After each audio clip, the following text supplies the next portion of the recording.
Assalamualaikum warahmatullahi wabarakatuh. Perkenalkan, nama saya Muhammad Abdul Latif Azikri dengan NPM 2022-4350-1415. Di video ini saya akan memaparkan alur kerja dari website yang telah saya kembangkan untuk memenuhi syarat kelulusan tugas akhir dengan judul Implementasi Metode Wake Product untuk menentukan supplier bahan baku pada UMKM Batagor dan Redor.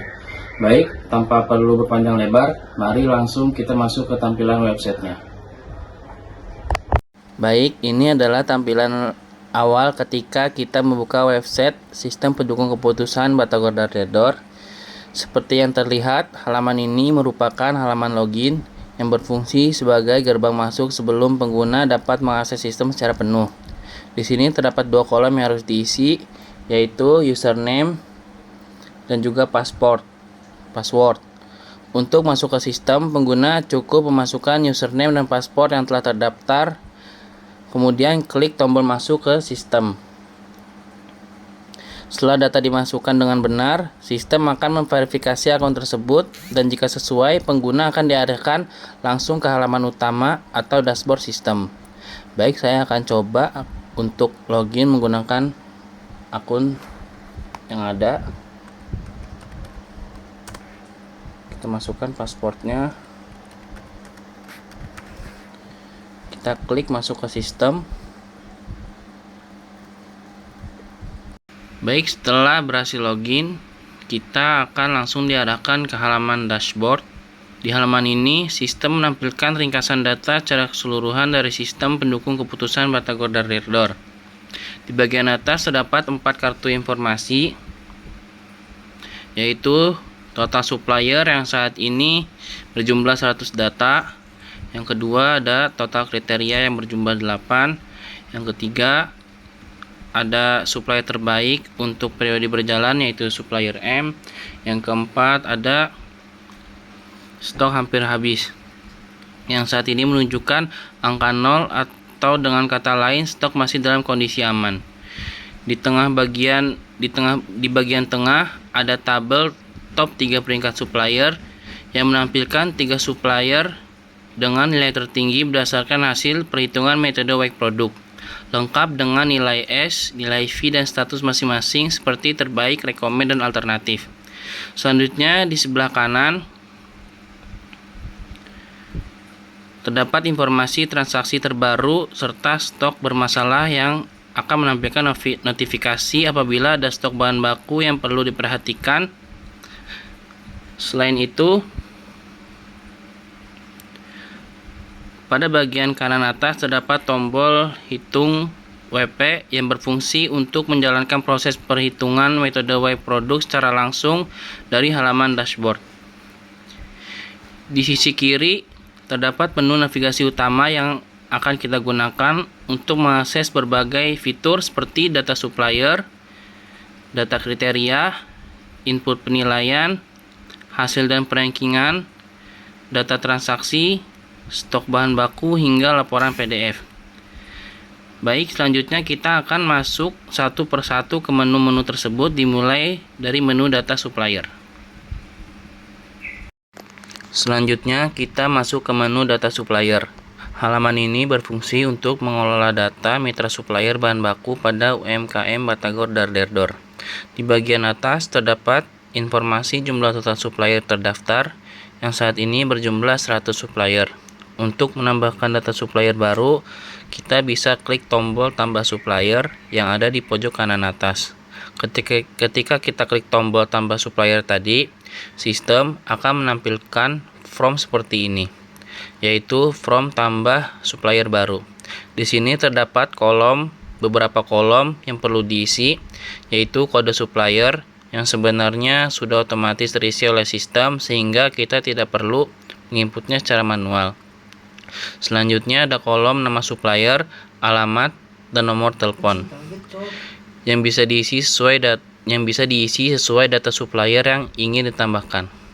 Setelah semua data supplier terisi dengan lengkap, kita cukup klik tombol simpan supplier di pojok kanan bawah untuk menyimpan data tersebut ke dalam sistem. Apabila ingin membatalkan proses penambahan data, kita bisa klik tombol batal di bagian bawah. Saya contohkan di sini, saya akan menambahkan supplier baru dengan nama supplier cewek, alamat Jalan Mekarsari nomor 30, RT 01 RW 07 Bogor, lalu nomor telepon. Setelah itu klik simpan, maka data telah ditambah dan disimpan. Kita bisa lihat di sini juga data sudah berhasil disimpan. Ada juga terdapat daftar supplier yang menampilkan informasi seperti kode supplier, nama supplier, alamat, nomor telepon, jumlah transaksi, hingga kolom aksi untuk mengedit, menghapus, maupun mencetak data supplier ke dalam bentuk PDF. Sebagai contoh, kita bisa melihat data supplier A dengan kode sub 001 beralamat di Jalan Raya Bandung dan sudah tercatat melakukan 3 kali transaksi. Selain itu, pada halaman ini juga disediakan fitur pencarian di pojok kanan yang memudahkan kita untuk mencari data supplier tertentu. Contoh, kita cari dengan kode sub 007, maka supplier dengan kode tersebutlah yang akan muncul. Selain itu, ada juga opsi untuk mengatur jumlah data yang ditampilkan per halaman. Baik, setelah data supplier dikelola, selanjutnya kita akan masuk ke menu data kriteria untuk melihat kriteria-kriteria apa saja yang digunakan dalam proses perhitungan metode wake product. Kita masuk ke menu data kriteria. Halaman ini digunakan untuk mengelola kriteria beserta bobot penilaian yang akan digunakan dalam perhitungan metode wake product. Di bagian atas terdapat informasi total kriteria yang berjumlah 8 serta total bobot yang berjumlah 28. Nilai ini nantinya akan digunakan sebagai dasar normalisasi bobot dalam perhitungan wake product. Di bagian bawah terdapat tabel daftar kriteria yang menampilkan kode kriteria, nama kriteria, bobot, nilai bobot yang sudah ternormalisasi, serta jenis kriteria apakah termasuk cost atau benefit. Sebagai contoh, kriteria pertama adalah harga bahan baku dengan bobot 4 ternormalisasi menjadi 01429 dan termasuk jenis cost, yang berarti semakin rendah nilainya maka semakin baik. Sementara itu, kriteria kedua yaitu kualitas bahan baku dengan bobot 5 ternormalisasi menjadi 0178176 dan termasuk jenis benefit, yang berarti semakin tinggi nilainya maka semakin baik. Begitu juga dengan kriteria-kriteria lainnya yang masing-masing memiliki bobot dan jenis kriteria tersendiri. Terus, apabila ingin menambahkan kriteria baru, kita bisa klik tombol tambah kriteria di pojok kanan atas. Tapi karena kriteria ini sudah ditentukan, maka kita tidak perlu menambahkan kriteria baru. Baik, setelah kriteria dan bobot penilaian ditentukan, selanjutnya kita akan masuk ke menu input penilaian untuk memberikan nilai terhadap masing-masing supplier berdasarkan kriteria yang telah ditentukan tadi.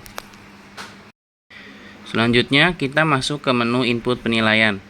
Halaman ini digunakan untuk memasukkan nilai penilaian setiap supplier berdasarkan kriteria yang telah ditentukan sebelumnya. Dengan skala 1 sampai 5, di mana 1 berarti sangat buruk dan 5 berarti sangat baik.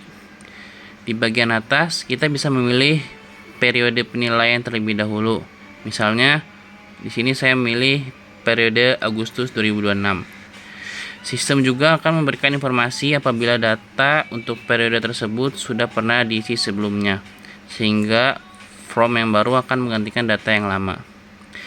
Di bawah ini terdapat matriks penilaian yang menampilkan seluruh supplier beserta nilai untuk masing-masing kriteria, mulai dari C1 harga bahan baku, C2 kualitas bahan baku, hingga C8 pelayanan dan respon supplier.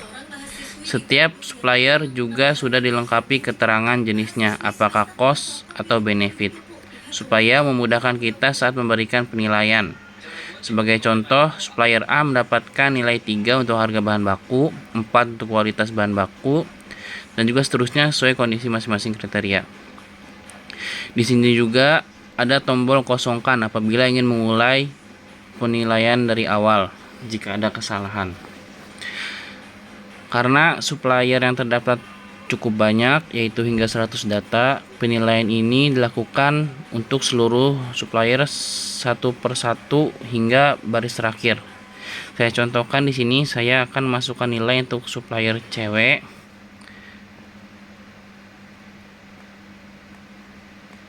Setelah seluruh data penilaian selesai diisi, langkah terakhir adalah klik tombol simpan dan hitung WP yang berada di pojok kanan bawah. Tombol ini berfungsi untuk menyimpan seluruh data penilaian sekaligus menjalankan proses perhitungan menggunakan metode wake product. Baik, setelah proses ini selesai, selanjutnya kita akan melihat hasilnya pada menu hasil dan perankingan. Baik, setelah kita input penilaian, kita akan langsung diarahkan ke menu hasil dan perankingan WP. Di halaman ini, kita bisa memilih periode yang ingin dilihat hasilnya. Misalnya periode Agustus 2026. Dan di sini sistem menunjukkan bahwa terdapat 101 supplier yang telah diperingkatkan pada periode tersebut. Proses perhitungan wake product ini terbagi menjadi beberapa tahap. Tahap pertama adalah normalisasi bobot kriteria, di mana setiap bobot asli dari masing-masing kriteria dibagi dengan total bobot keseluruhan, sehingga menghasilkan bobot ternormalisasi. Selain itu, pada tahap ini juga ditentukan nilai eksponen untuk setiap kriteria, yaitu bersifat positif apabila kriteria tersebut bersifat benefit dan bernilai negatif apabila bersifat cost. Selanjutnya, masuk ke tahap kedua dan ketiga, yaitu perhitungan nilai S dan nilai V. Nilai S diperoleh dari hasil perkalian setiap nilai kriteria yang telah dipangkatkan dengan bobot ternormalisasinya, sedangkan nilai V merupakan hasil pembagian antara nilai S masing-masing supplier terhadap total keseluruhan nilai S. Nilai V inilah yang nantinya menjadi dasar dalam menentukan perankingan supplier. Dari tabel ini kita dapat melihat bahwa supplier M menempati peringkat pertama dengan nilai V sebesar 0,019935, diikuti oleh supplier P di peringkat kedua dan supplier A di peringkat ketiga, dan seterusnya sampai supplier terakhir.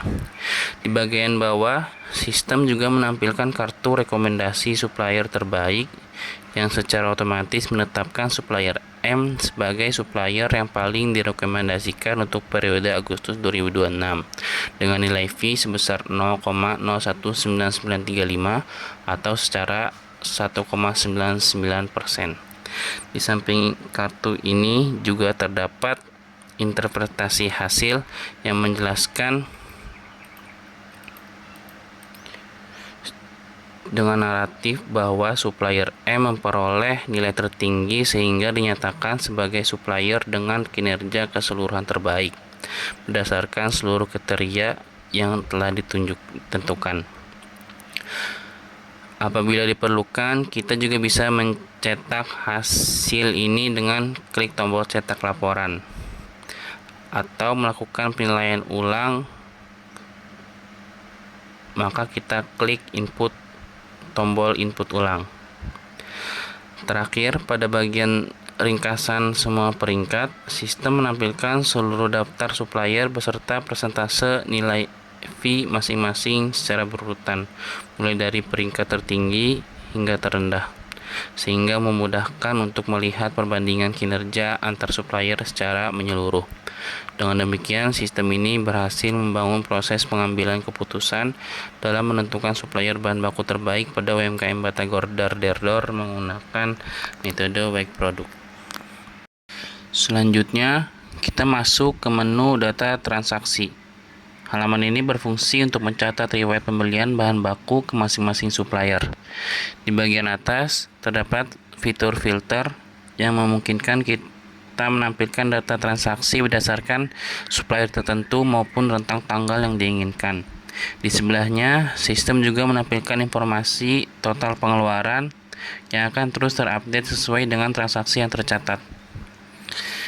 Di bawahnya terdapat tabel riwayat transaksi yang menampilkan detail data seperti tanggal transaksi, nama supplier, nama bahan baku, jumlah, harga satuan, hingga total harga.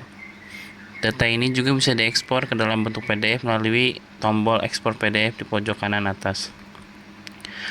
Untuk menambahkan transaksi baru, kita bisa klik tombol tambah transaksi. Setelah tombol ini diklik, sistem akan menampilkan form seperti ini yang meminta kita untuk memilih supplier, terus tentukan tanggal transaksi, kita isi nama bahan bakunya, jumlah, satuan, serta harga satuan. Menariknya, sistem akan menghitung otomatis total harga estimasi berdasarkan jumlah dan harga satuan yang telah diinput. Perlu diketahui juga, apabila nama bahan baku dan satuan yang diinput sesuai dengan data yang sudah ada pada stok, maka di stok bahan baku tersebut akan otomatis bertambah secara real time. Setelah seluruh data terisi dengan lengkap, kita tinggal klik tombol simpan transaksi untuk menyimpannya ke dalam sistem. Nah, baik, selanjutnya kita akan lanjut ke menu stok bahan baku untuk melihat bagaimana data transaksi ini berpengaruh terhadap ketersediaan stok. Selanjutnya kita masuk ke menu stok bahan baku. Halaman ini digunakan untuk memantau ketersediaan stok bahan baku, di mana statusnya akan terupdate secara otomatis, terutama setiap kali ada transaksi pembelian yang tercatat pada menu sebelumnya. Di bagian atas terdapat 3 informasi ringkas, yaitu jumlah bahan baku dengan stok aman yang saat ini berjumlah 20, kemudian stok hampir habis, dan stok habis. Yang keduanya masih menunjukkan angka 0, artinya seluruh stok saat ini berada dalam kondisi aman. Di bawahnya juga terdapat daftar stok bahan baku yang menampilkan nama bahan baku, jumlah stok saat ini, batas minimum stok, serta status ketersediaannya. Sebagai contoh, bahan baku bawang putih memiliki stok sebanyak 30 kg dengan batas minimum 3 kg, sehingga statusnya dinyatakan aman. Menariknya, pada kolom jumlah stok, kita juga bisa langsung menambah atau mengurangi jumlah stok secara manual melalui tombol tambah dan kurang yang tersedia di setiap baris data, tanpa perlu masuk ke form terpisah. Lalu ada fitur pencarian. Jika ingin mencari salah satu bahan baku, contoh saya akan masukkan air, maka air akan muncul di daftar pertama. Ketika kita ada pula tombol tambah bahan. Ketika kita klik tombol tambah bahan, sistem akan menampilkan form seperti ini, yaitu form tambah bahan baku. Di sini kita perlu mengisi beberapa kolom, yaitu nama bahan baku,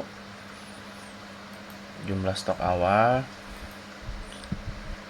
satuannya, misal kilo, liter, atau ikat, serta batas minimum atau peringatan yang berfungsi sebagai acuan sistem untuk memberikan notifikasi apabila stok sudah berada di bawah batas yang ditentukan.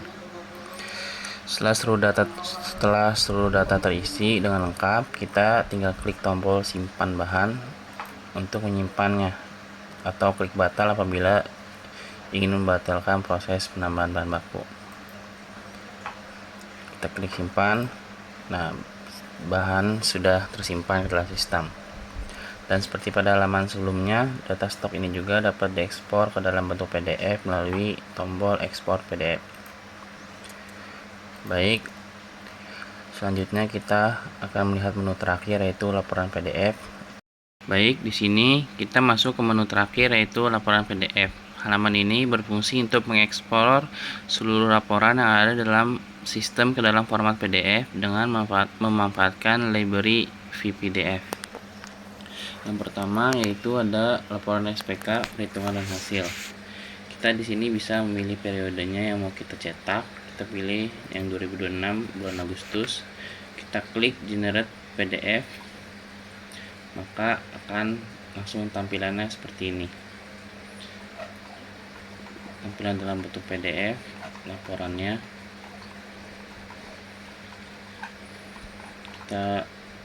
Kita langsung download kalau kita cetak.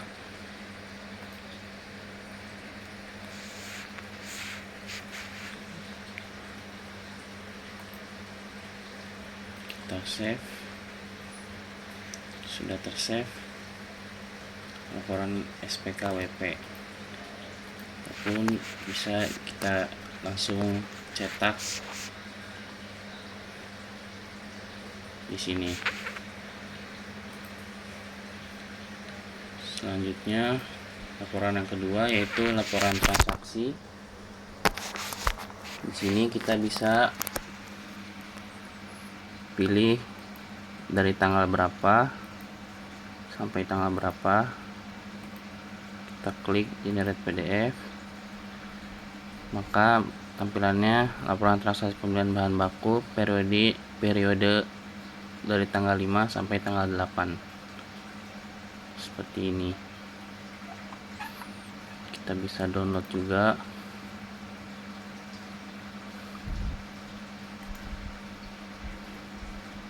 Terdownload, atau kita bisa langsung cetak seperti ini. Lanjut ke laporan ketiga yaitu stok bahan baku. Di sini adalah tampilannya laporan status ketersediaan stok bahan baku semuanya di sini. Sama, kita juga bisa download lagi filenya. Save, terdownload, kita klik, langsung juga bisa kita cetak. Selanjutnya yaitu laporan supplier. Nah, di sini itu master data supplier mitra, yaitu keseluruhan supplier yang sudah kita input. Karena jumlahnya ada 101, maka di sini seluruh supplier 101 supplier masuk ke dalam master data mitra. Sama, di sini bisa kita download. Sama, kita bisa cetak.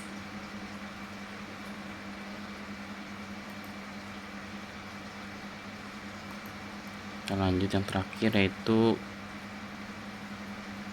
kita cetak data per supplier.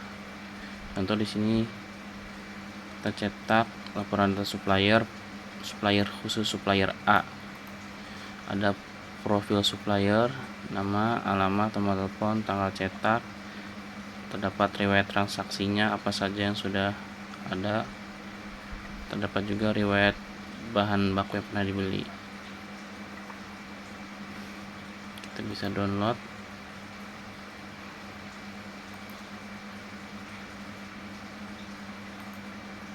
Kita bisa langsung cetak juga.